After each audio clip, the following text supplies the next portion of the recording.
Graça e paz, irmãos. Vamos orar? Senhor, nós te louvamos, Pai, nós te bendizemos pelo dia, pela vida, meu Pai. Nós louvamos o nome do Senhor por tudo que vivemos neste dia, o trabalho, o sustento, o alimento, meu Pai, o renovo, o descanso. Em nome de Jesus, Pai, que o Senhor nos abençoe nesta noite, meu Pai, de estudo da Tua Palavra, de adoração ao Senhor também. Em nome de Jesus, seja uma bênção para mim, também para a Tua igreja, meu Pai.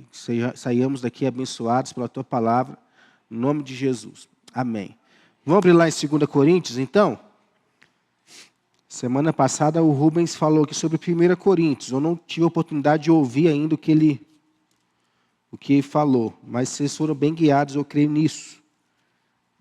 1 Coríntios, agora 2 Coríntios. Sem olhar no celular nem no sumário da Bíblia, quantos capítulos? 13. Segunda carta aos Coríntios. Vamos entender um pouquinho dessa carta aqui. O conteúdo dela é bem precioso, viu? Nós falamos um pouquinho no domingo aqui, de uma das partes do livro, questão da generosidade. É uma carta cheia de ensinamentos muito preciosos. Vamos abrir capítulo 2? Capítulo 2, lá no versículo 14.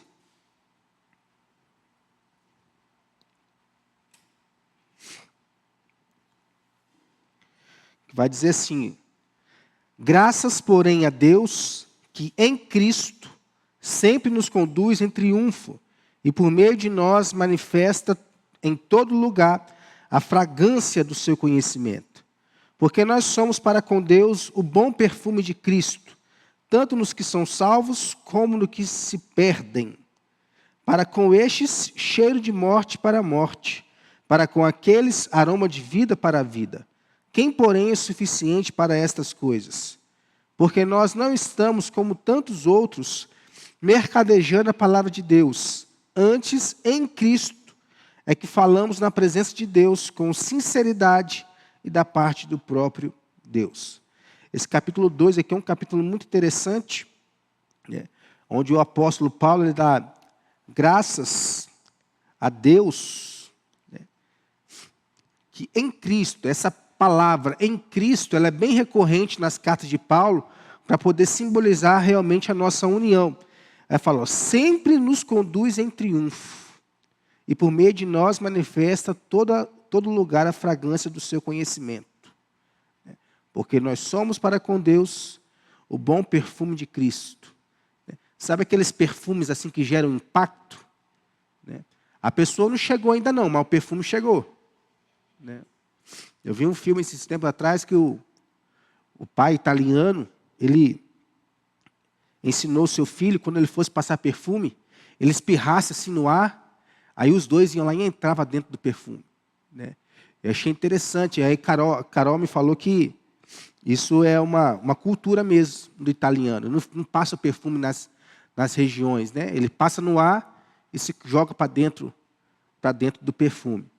Aqui um impacto que nós como cristãos devemos causar no mundo. Nós somos esse bom perfume aqui, de Cristo, que exala, o testemunho, vai exalando, vai refletindo sobre nós. E isso era algo que não acontecia muito na igreja de Corinto. O próprio apóstolo Paulo fala aqui nos versículos anteriores sobre o penitente. Quem é o penitente? Vocês têm ideia? Lembra lá no 1 Coríntios, capítulo 5, o que estava acontecendo? O filho estava tendo um caso com quem? Com a madrasta. E aí Paulo fez o que com ele? Entregou ele a Satanás, porque ele não queria se arrepender, se converter dos seus maus caminhos. Então fala, nesse caso aí, entrega para Satanás. Só que aqui Paulo ele faz o contrário agora, Agora ele tem que ser readmitido na igreja. Nós podemos entender um pouquinho disso aqui depois. Vamos ver aqui características básicas desse livro. Remetente de Paulo para os cristãos em Corinto. A igreja de Corinto, lá em Atos, capítulo 18 ali, vai nos mostrar a igreja de Éfeso, depois a igreja de Corinto. Então ela já existia desde lá o livro de Atos dos Apóstolos. Local em que foi escrito, mas não foi escrito em Corinto, foi para os de Corinto. Foi escrito na Macedônia, né, região culturalmente grega, possivelmente em Filipos. Data provável, 57 depois de Cristo, durante a terceira viagem missionária de Paulo. Ele escreveu esta carta aqui. Palavras-chave dessa carta: conforto, ministério, fala sobre o ministério. Um ministério que todos nós temos, por exemplo. Vocês sabem quais são? Qual é? Aliás, depois a gente fala. Sofrimento, glória, fraqueza, poder. São palavras que aparecem aí dentro desta carta. E o tema bem simples, é o verdadeiro ministério espiritual. Porque havia ali coisas acontecendo que invalidavam o ministério espiritual do apóstolo Paulo. Versículos-chave. Vamos ler todos juntos? Vamos lá. Porém, Deus que conforta... Cadê, gente? Vamos lá. Não apareceu aí, não? Ó. Culpa minha. Esqueceu. Agora apareceu. Apaga um pouquinho para nós lá, Rubão, por favor. Esqueci até disso, estou com cabeça boa, não. Aí, ó.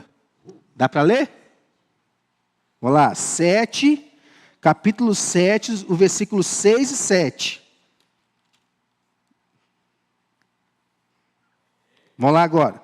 Porém, Deus, que conforta os abatidos, nos consolou com a chegada de Tito, e não somente com a sua chegada, mas também pelo conforto que recebeu de vós, referindo-nos à vossa saudade, o vosso pranto, o vosso zelo por mim, aumentando assim o meu regozijo. A chegada de Tito no capítulo 7 é bem importante, para o propósito de Paulo, que é Tito quem vem trazendo essa carta, né?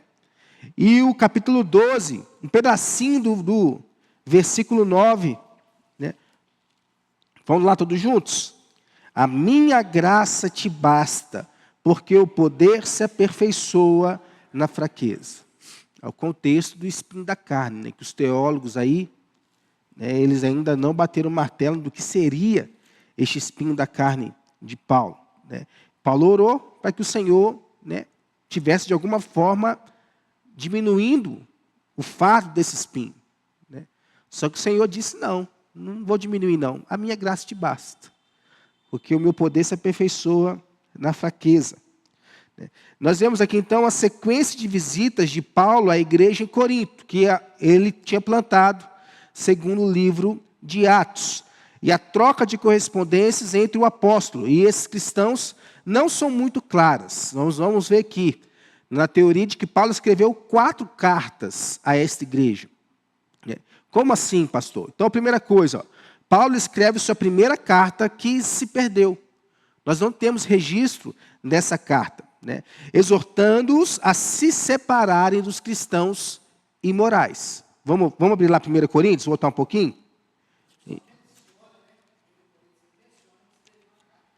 Isso. 5:9. Se alguém puder ler para nós, agradeço. Pois é nesse contexto do capítulo 5 que nós falamos aqui, né? Que nem entre os ímpios se acontecia coisa tão bárbara como estava acontecendo entre os crentes, né? Então essa carta se perdeu. Precisou-se, algum tempo depois, o apóstolo escreveu uma segunda carta, corrigindo várias desordens da igreja, como, por exemplo, a questão da ceia do Senhor, né? Que cada um trazia e contribuía para a mesa, né? Só que um estava trazendo... Já viu aquele churrasco de igreja? É engraçado, né? A gente quer dar paleta, mas quer comer picanha, né? Era mais ou menos isso que estava acontecendo, né? Eles estavam trazendo, mas não estavam trazendo, né, o que deveriam trazer, né? E aí, os que traziam pouco, comia e bebia igual uns desesperados, né? Parece eu com churrasco, né? Comia igual desesperado, né? Desordem na ceia do Senhor. Bebiam até o ponto de ficar embriagados, né? Desordem durante a ceia do Senhor, né? E respondendo a algumas perguntas. Essa é a primeira carta de Coríntios, né? Que nós temos aqui na nossa Bíblia. Aí, depois de escrever essa segunda carta, Paulo fez uma rápida visita aos cristãos daquela cidade, que não foi agradável. Vamos lá, capítulo 2, versículo 1. Isto deliberei por mim mesmo, não voltar a encontrar-me convosco em tristeza. Que Paulo ficou decepcionado com a atitude daqueles cristãos com ele. E causou-lhe muita tristeza e humilhação. Capítulo 12, versículo 21. Nós vamos passar por bastante texto aqui. 12, 21. Receio que, indo outra vez, o meu Deus me humilhe no meio de vós, e eu venha a chorar por muitos que outrora pecaram e não se arrependeram da impureza, prostituição e lascívia que cometeram. E aí Paulo escreve uma terceira carta, severa, mas muito severa mesmo. Aqui no versículo 7, nos traz uma ideia, no capítulo 7, nos traz uma ideia sobre ela. O versículo 8. Porquanto, ainda que vos tenha contristado com a carta, não me arrependo. Embora já me tenha arrependido, vejo que aquela carta vos contristou por breve tempo. O versículo 12 vai dizer: portanto, embora vos tenha escrito, não foi por causa do que fez o mal, nem por causa do que sofreu o agravo, mas para que a vossa solicitude a nosso favor fosse manifesta entre vós diante de Deus. Mas nós também não temos nenhum registro dessa carta. Ela também se perdeu. Mas ela foi escrita, era uma terceira carta. E aí nós temos também Paulo preocupado em saber como a igreja de Corinto teria recebido essa terceira carta, que chegou pelas mãos de Tito. Aliás, Paulo envia Tito para lá, né? Paulo envia Tito lá para a cidade de Corinto. E como Tito demorou a voltar, aí ele saiu de Troade, atravessou todo o mar Egeu, e se encontrou com os seus discípulos, e com Tito na Macedônia. O Rubens, eu acho que colocou o mapa, né? O mesmo mapa de semana passada nos serve aí de referência. Tito, então, leva boas e más notícias a Paulo. Quais eram as boas notícias? A terceira carta alcançou o seu propósito. Eles ficaram arrependidos do mal que estavam fazendo. E tanto a igreja quanto o transgressor, aquele lá do capítulo 5 de 1 Coríntios, estavam plenamente arrependidos. Você pode ver isso aí do versículo 8 ao versículo 16, aqui do capítulo 7. As más notícias eram que vários falsos apóstolos, que poderiam se denominar até de superapóstolos, né, tinham passado em Corinto, munidos com cartas de apresentação da igreja em Jerusalém, pregando o evangelho diferente do que Paulo tinha pregado e desmerecendo o seu apostolado. Já viu aquela frase, né? O santo de casa não faz milagre, né? O pastor da casa não faz milagre, né? Lá no seminário, no curso que eu estava fazendo lá, o pastor até falou, o professor, né, um cuidado que nós temos que ter hoje em dia. Porque hoje, né, na IPB, acontece o quê? O que é que Nicodemos falou sobre isso? Porque se Nicodemos falou, é verdade. É verdade estabelecida, né? Então, os pastores, com o avanço das redes sociais, do YouTube e tantas outras coisas, eles perderam essa autoridade. Porque as ovelhas não dão ouvidos ao pastor. Eles preferem dar os ouvidos aos superpastores. Era o que estava acontecendo aqui. Superpastores que iriam lá, bem onerados, bem ricos. Vendiam muita coisa, né? Esse mercadejado, capítulo 2, era isso. Eles vendiam, né, a palavra de Deus, né? E aí eu vi o Hernandes falando um pouquinho sobre isso, né? Eles faziam como se eles vendiam o conhecimento que eles tinham, né? Isso é contexto. Eles vendiam o conhecimento que eles tinham para poder ensinar ao povo. Ah, vocês querem aprender da palavra? Então me paga aí que eu vou ensinar vocês. Era isso que acontecia. Já o apóstolo Paulo, o que o apóstolo Paulo fazia de trabalho? Construía tendas. Ele vivia disso. Então, Paulo, em comparação com esses superapóstolos, o que Paulo era? Pobre. Pobre de maré. Maré. Né? Então, os apóstolos falavam assim, os super apóstolos, né? Vocês vão ficar dando ideia a esse rapaz aí que nem da igreja cuida, ele fica fazendo tenda para poder sobreviver. E começou ali a criar coceira no ouvido das pessoas. Oi? E os influencers da época. Né? Quer ver aqui, ó, capítulo 11.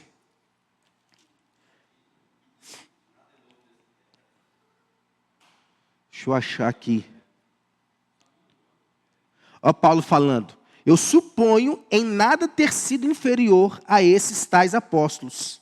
E embora seja falto no falar, não sou no conhecimento. Porque para pegar Paulo no conhecimento aqui, o cara tinha que ser bom mesmo, que ele sabia de tudo da Bíblia. Ele foi treinado para isso. Mas em tudo e por todos os modos vos temos feito conhecer isso. Né? Aí ele vem falando de várias coisas que ele fez. Então existia esse desmerecimento do apóstolo Paulo, por conta desses super apóstolos que se denominavam aí os donos da verdade. Essa era a má notícia que chegou até Paulo.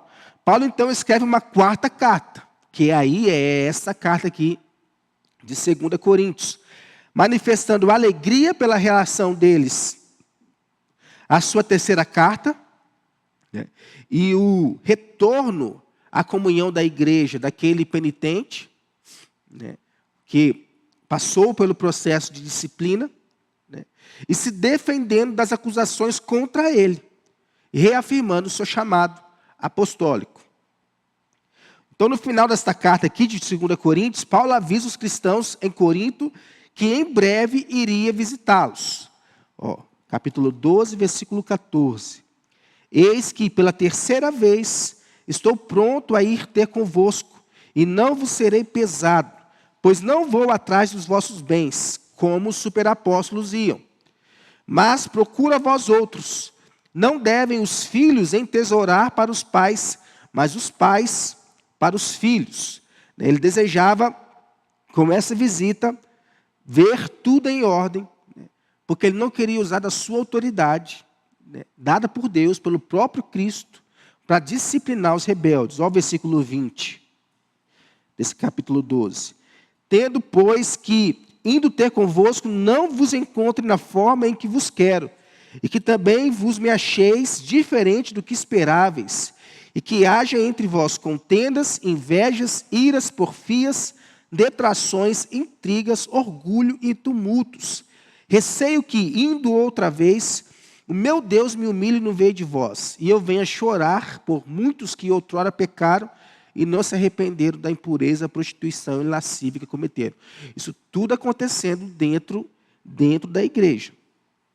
E é bem provável, segundo a história aí, que Paulo tenha levado Tito de volta a Corinto, junto a ele. A segunda epístola dos Coríntios, então, foi descrita dentro do período de alguns meses após a primeira. Parece aí que foi 1 Coríntios escrito provavelmente ali em março, e 2 Coríntios por meio de outubro a novembro. Então dá quanto tempo aí? Uns 6, 7 meses. Dentro do nosso calendário, né? Eita. 2 Coríntios é bem diferente de 1 Coríntios. Por exemplo, 1 Coríntios nos mostra o que é carnalidade, por meio de muitos problemas na igreja. Pensa numa igreja que, se no nosso meio aqui de poucas pessoas tem problema, imagina aquele povo lá. Muitos problemas na igreja. pegação, imoralidade sexual dentro da igreja, né? A questão da ceia do Senhor. As pessoas ouviam a palavra e debochavam da palavra. Muita coisa. Isso, irmão levando o outro no litígio, misericórdia. E 2 Coríntios nos mostra o que é a verdadeira espiritualidade, por meio da vida do próprio apóstolo. Ele mesmo se orienta a isso.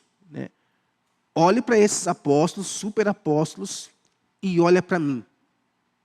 Eu não sou de gabar nas minhas experiências, não. Mas eu quero ver se eles foram ao terceiro céu e tiveram um encontro com Jesus como eu tive.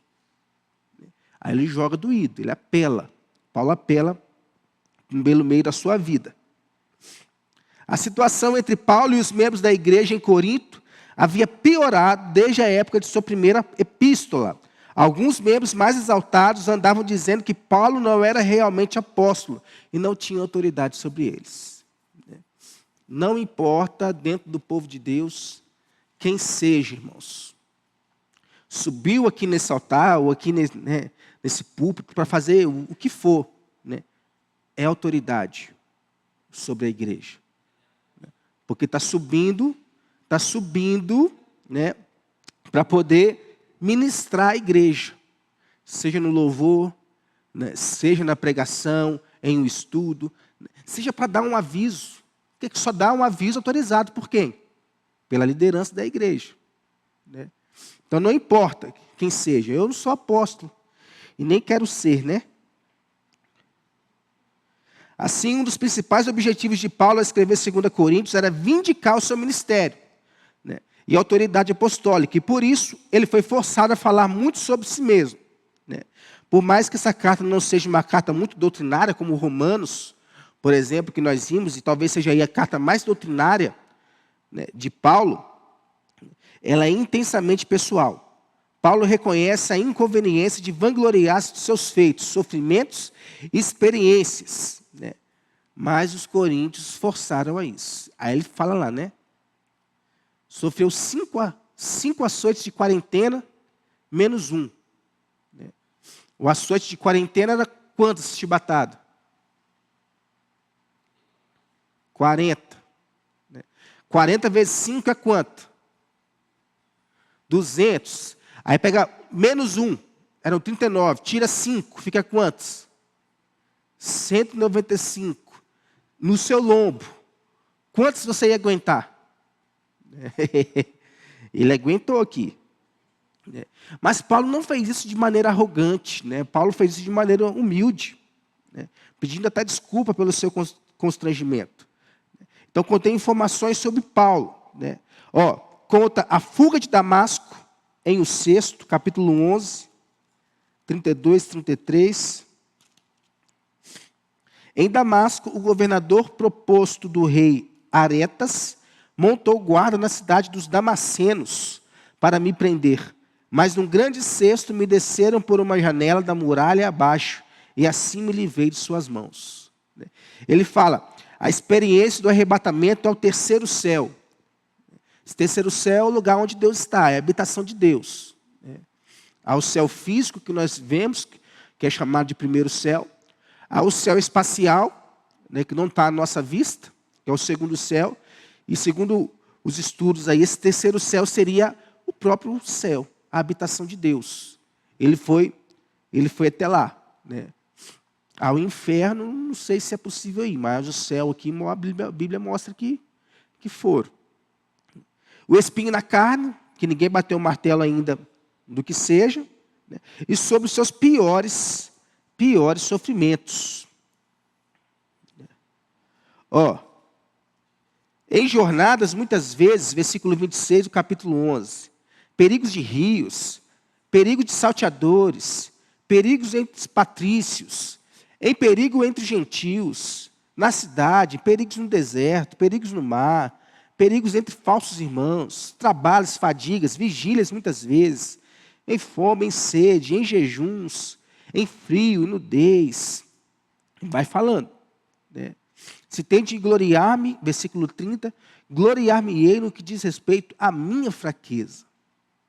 Não ao poder que os superapóstolos, eles ficam se gabando, que eles têm o poder de conhecimento. Além disso, expõe seus sentimentos de maneira muito intensa e transparente. Revela aqui o que ele sofreu, fala das suas experiências, mostra ousadia, coragem, prova de seu amor sacrificial por Jesus, né? Confessa seus temores e expõe sua ira e a sua angústia. São sentimentos que todos nós temos. Paulo contesta os cristãos judaizantes que hesitavam em romper com os preceitos e costumes do Antigo Testamento. O que eles diziam? A letra mata, mas o Espírito vivifica. A lei, irmãos, não pode ser feita aí como uma analogia do marido perfeito. Que a Bíblia nos mostra que a lei era boa. A lei era perfeita, né?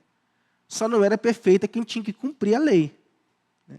Que não conseguia cumprir a lei.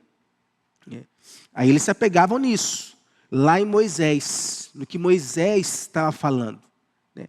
Só que Paulo ele vem vindicar aqui o quê? A nova aliança. Não é mais sobre o que Moisés fala, né?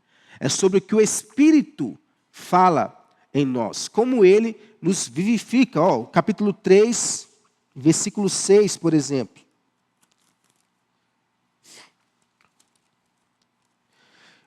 Um pouquinho do 5 aqui, ele diz: a nossa suficiência vem de Deus, o qual nos habilitou para sermos ministros de uma nova aliança, não da letra, mas do Espírito, porque a letra mata, mas o Espírito vivifica.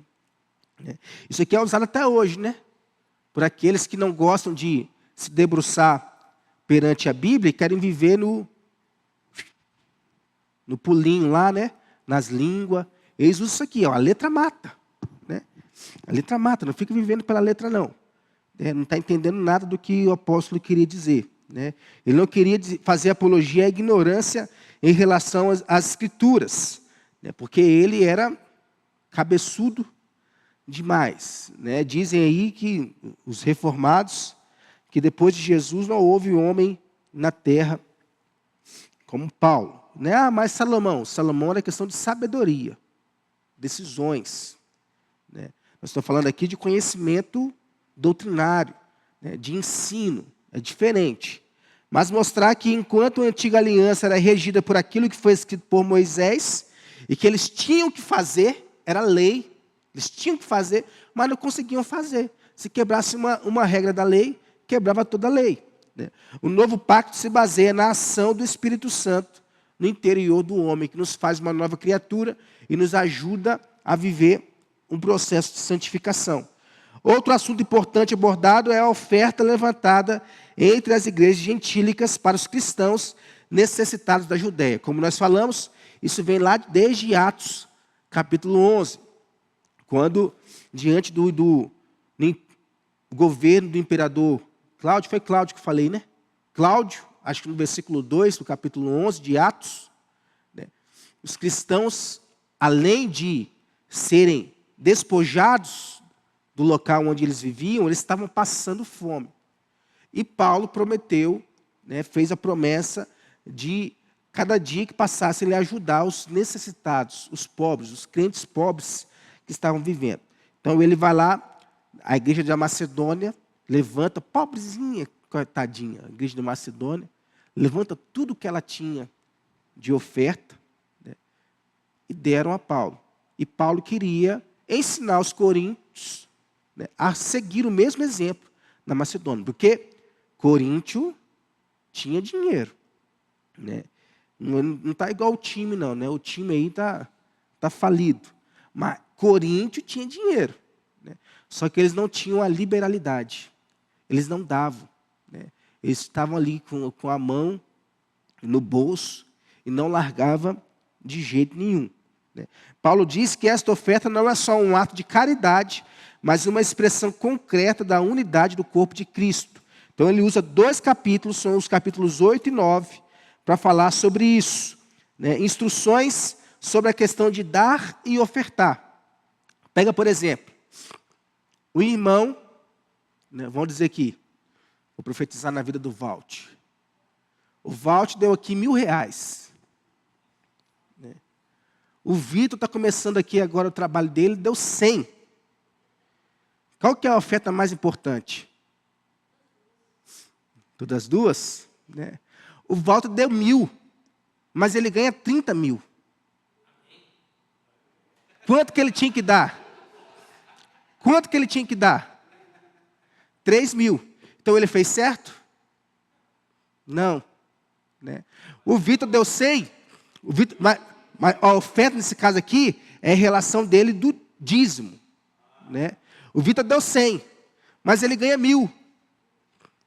Ele fez certo? Ele fez certinho. Né? Mas o problema que Paulo quer orientar aqui a nós, né, é o coração generoso. Né? Para a igreja, né, com certeza os 1.000 do Walter vai ajudar mais, né, porque vai pagar mais conta, vamos assim dizer, do que os 100 do Vitor. Né?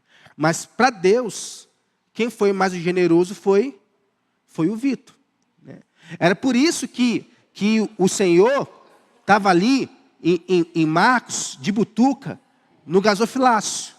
Né? Porque ele queria ver a disposição do povo em trazer o seu dízimo e a sua oferta. Tanto que ele viu aquela mulher, viúva, pobre, que entregou as únicas 2 moedas que ela tinha. Né? E aí Jesus se agradou dela, porque ela estava fazendo o correto. É a mesma coisa nós falarmos lá de Abel e Caim. Os dois deram a sua oferta. Né? Só que Abel deu oferta de quê? Das primícias. Né? Caim deu do que sobrou. Né? Depois ele foi lá e deu oferta ao Senhor. O Senhor se agradou de quem? De Abel e não de Caim. Né? É isso que Paulo quer orientar aqui. Como fazer isso? Mesmo em pobreza. Lembra? Em profunda miséria. Né? O texto grego lá, profunda miséria, como se estivesse um morador de rua que não tem expectativa de saber quando que ele vai comer alguma coisa. Profunda miséria. Eles eram pobres. Né? Generosamente, como no Senhor, proporcionalmente, cada um lidar proporcionalmente, abundantemente, diz o versículo 6, espontaneamente, versículo 7, e com alegria. Versículo 7 aqui também. Cada um contribua segundo tiver proposto no coração, não com tristeza ou por necessidade, porque Deus ama quem dá com alegria. Então, nesta carta, vemos muitos contrastes. Alegria e tristeza, humilhação e exaltação, sofrimento e glória. São contrastes que nós vemos aí na carta. Paulo se apresenta como alguém que é fraco, inútil, mas que por meio da sua fraqueza, a graça e o poder de Deus são demonstrados. São demonstrados através disso, não através dos superapóstolos que eram falsos apóstolos. Existe, rapaz, tem um aí até que famoso, anda de Corvette. Né? O rosto dele nem se mexe, tanto botox que tem, tanta harmonização facial. Né? Mas o que importa é quantos pobres o cara ajuda, quanto que ele faz isso, faz aquilo. Até helicóptero o cara tem. Oi? Depois eu ouço lá e tiro.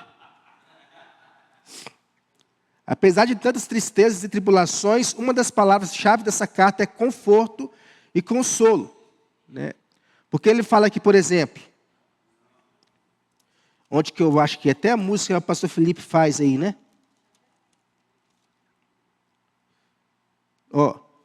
Em tudo somos atribulados, capítulo 4, porém não angustiados, perplexos, porém não desanimados, estamos de pé, né? Perseguidos, porém não desamparados, abatidos, porém não destruídos, levando sempre no corpo o morrer de Jesus, para que também a sua vida se manifeste em nosso corpo. Aí Paulo usa o quê, por exemplo? Os superapóstolos se vangloriavam porque eles eram ricos, e Paulo era pobre. Jesus era o quê? O que Jesus era? Ah, é? Jesus era rico. Se todas as coisas pertencem a Deus, também pertencem a Ele, né? Só que Ele se fez pobre, Jesus se fez pobre, para que quem fosse rico? Nós. Não é riqueza, né, financeira isso, é riqueza, a abundante riqueza, que é a riqueza da salvação. Outra palavra que aparece várias vezes é a palavra ministério. Paulo fala exaustivamente sobre a natureza do ministério cristão, que envolve sofrimento, trabalho árduo, né? Tem gente, seminarista é assim, gente. Eu falo por experiência própria. Ele chega no seminário, né, achando que sabe de tudo, né, uma arrogância tremenda, porque ele está na jaula do calvinismo, da teologia reformada. Então, se não for do jeito dele, não é certo, não é correto, né? E também ele chega achando que vai mudar o mundo, né? Vai mudar o mundo. Aí ele começa a ver algumas coisas lá que não é do jeito que ele achava que era, né? Lembro das minhas primeiras férias que eu fui para a Cruz, um pastor me chamou para pregar lá na igreja dele, eu fui. Aí cheguei lá, uma moça lá falou, moça, uma senhora já, né? E aí, já esfriou na fé? Eu falei, filha, só esfria na fé a pessoa que já chegou lá frio na fé. Não tem dessa não, né? E geralmente são essas pessoas que chegam gananciosas, achando que sabem de tudo, arrogantes, entre outras coisas. Eu falei com ela, minha fé não mudou até hoje. E não mudou durante os 4 anos e também depois não mudar nesse sentido que eu estou falando, que a minha fé amadureceu, né, muitos porcentos. Ele nos diz que o ministério é um alto chamado e a mais gloriosa obra que um homem pode realizar na vida. Mas ele também nos fala sobre o ministério que nós todos temos, o ministério da reconciliação. Todos os crentes, eles estão envolvidos dentro deste ministério. Às vezes a gente não consegue, né, reconciliar. Reconciliar. A reconciliação só se dá quando as duas pessoas, né, os 2 lados, ou 3 lados, 4 lados, né, estão dispostos a se reconciliar. Não é fácil, né, mas Paulo nos diz que esse é o ministério. Não é não, ó. A saber que Deus estava em Cristo reconciliando consigo o mundo, não imputando aos homens as suas transgressões, e nos confiou a palavra da reconciliação. Essa palavra aqui, imputando, é responsabilizar, é colocar na conta de alguém. Então, Deus, em Cristo, colocou na nossa conta o ministério da reconciliação. Oi? E todo mundo aí. Não, através do Evangelho, aí. Sim, mas os estudos que eu vi também falam do relacionamento horizontal, não é só vertical não. Aí, né?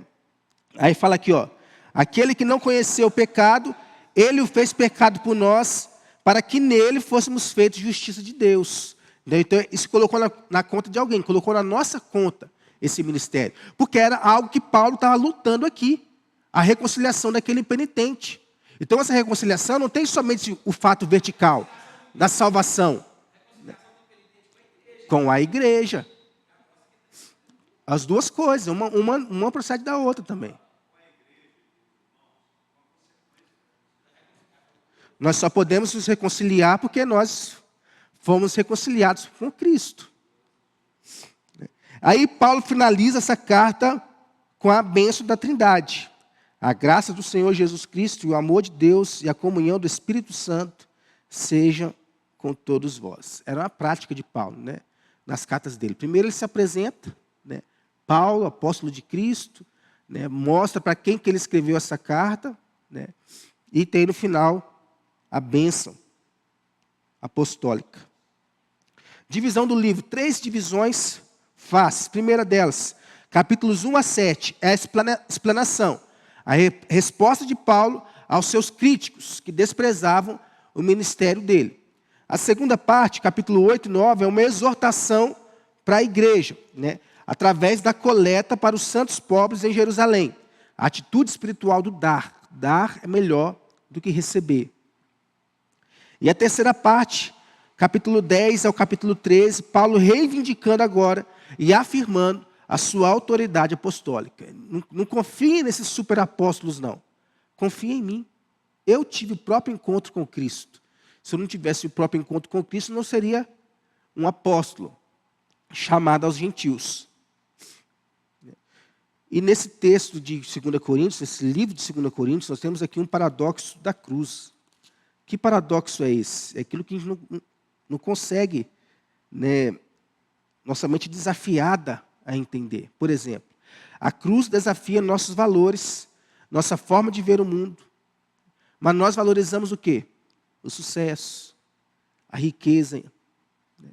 Deus valoriza a humildade, pois o seu amor e poder se tornaram conhecidos por meio da morte e da ressurreição de Jesus.